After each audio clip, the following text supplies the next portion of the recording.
That's what he said. Oh, well.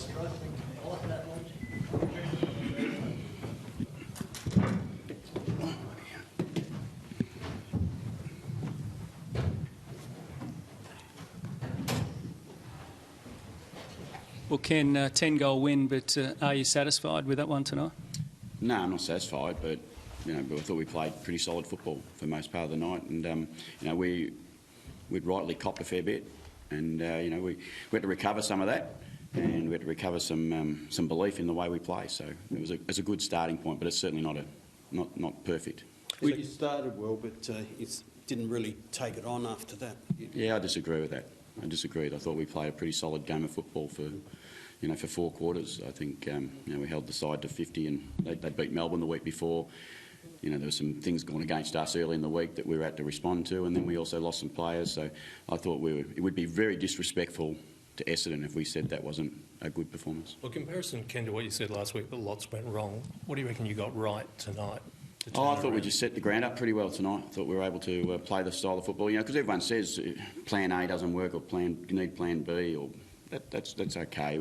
But when you set up properly and you execute the way you know you can, well, it makes everything look a little bit better. But I just thought we set the ground up better. Defensively first and then offensively second. And a big positive tonight was Jared Polek back to his running best. His first half was terrific, especially. Is that a real positive from tonight for you? Yeah, it was really good. Because Polly's been out of form. He's not out of form's probably a bit tough. He's coming from a long way back. I thought the other positives was Jimmy Toumpas on the other wing. I thought both the boys who we've brought to the club, showed tonight what we liked about their game, and hopefully they'll make us better players, a better team. Sorry. Ken, when you said set up, and particularly in defence, it seemed there was more of an emphasis on looking after opposition players. Is that a fair look at it? Well, I can understand you asking that question, Rich, because that hasn't looked like that for the last couple of weeks. That's the way we always set up. We always set up to look after and not to let what we would call simple goals out the back happen. Now, we've played against a couple of sides that have made us look poor in that area, and to our credit, we had to make some adjustments without changing a whole game style.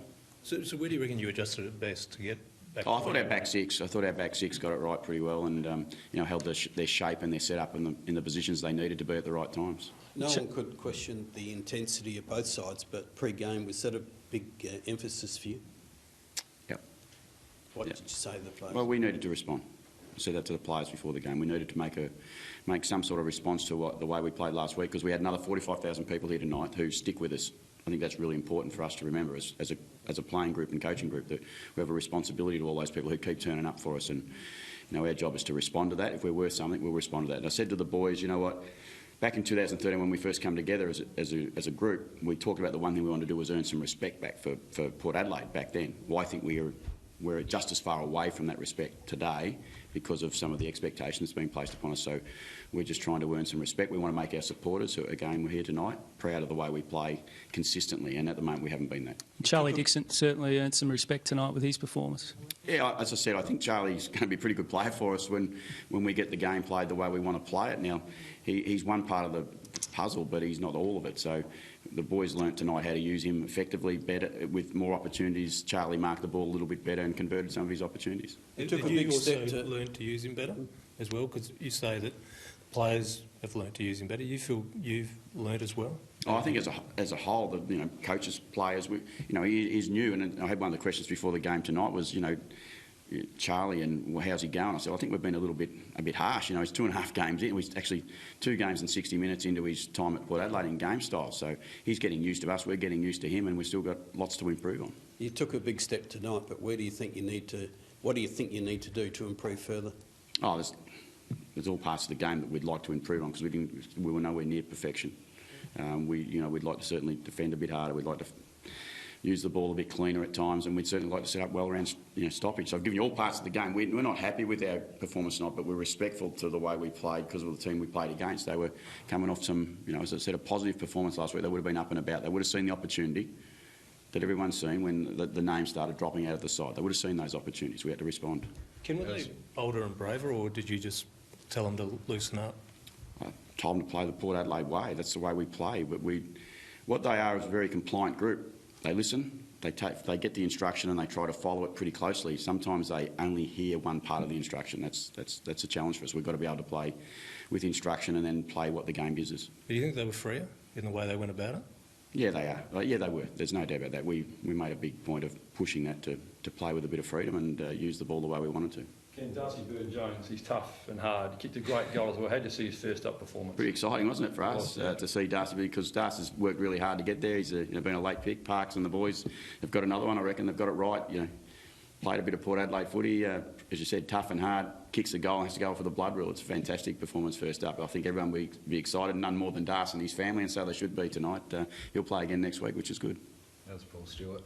Yeah, he's fine. He went back on the ground. He just got a bit of a jar into the knee, and he was fine to go back out on the ground. So we finally, hang on, we got through. Yes. I think we got through. Yep. Do you get anyone back next week? We hope we do, but we're not sure. No, we should get. Look, we probably should get Hamish, and we probably should get Chad, but they're not a lock. They're both coming off hamstring stuff that's a bit dicey, and Hammer's missed 2 weeks. Chad was very, very close to playing probably this week, but we didn't take that risk. So you're any closer on Jay Shaw's at understanding? We'll probably know Tuesday, I reckon, Rich, to be fair. He's going to run tomorrow. He's going to train tomorrow. So if he gets through that okay, that will be positive. If he doesn't get through that, we'll make some more decisions off there. But, at the moment, as I do every day, check with Jay how you're feeling. He's pretty positive about the way he's feeling, but that doesn't mean he's got a back injury that might need some work. Did you feel it? Great 30 disposals, 12 clearances, probably 3 Brownlow medal votes. Probably. As well. I would have given him 3, that's for sure. Where does he sit among the league's best players now? No, he's there. He's in amongst it. I said that again before the night. Robbie can't be many more. Even in he was one of the players last week when we were really disappointing that actually stood up. He had the ball a lot and tried pretty hard to keep us in the game, but he couldn't do it last week. But round 1, round 3 so far, Robbie's been pretty special. Can Andrew deal with the week, particularly when it's probably the first week you've had a fair bit of heat on you after 3 fair years? So how was that week for you? I wouldn't say exciting or enjoying. I'd say it was challenging at times, but that's my job. When you lose, sit up here, you're going to cop a bit, and I accept that, and hopefully I responded to that for the team and the players this week. Did it make you ask questions of yourself, though? More challenging? It just makes me determined. It makes me determined because, like anyone that's involved at this level, I don't like failing, and that was why I was feeling a little bit early in the week. Kim, what have you made of Jasper Pittard's start of the year? Yeah, rock solid. I think he's grown, hasn't he, as a player? I think he's 1 or 2 mistakes in a game. Jasper's growth since I've been here has been pretty impressive. I think he's quite an established halfback flanker now who plays the game the right way most of the time. Has a mistake in him every now and then, whereas not that long ago he probably had a few more mistakes in him. Have you sort of asked anything different of him or anything extra this year, or is that nothing? Well, I'll be really honest, I've asked him to be mature. You've played enough games now, Jasper. It's time for you to be mature and make those good decisions and, keep your composure out there on the footy field. You've got enough experience and, his summer's been really impressive and he's played that into the first few games of the year. You're a fan of the deliberate out-of-bounds interpretations? Yeah, I think it works. I think it works pretty well. I think it's a hard one sometimes for him to adjudicate and say, was that deliberate, But I think overall I think it's been better for the game. What about the holding at stoppages? Do you reckon there's more of that that's not being picked up? Oh, look, I'm not sure, Rooch, I think there's a bit goes on all the time, but I think leave it alone a bit, I reckon. It's pretty good.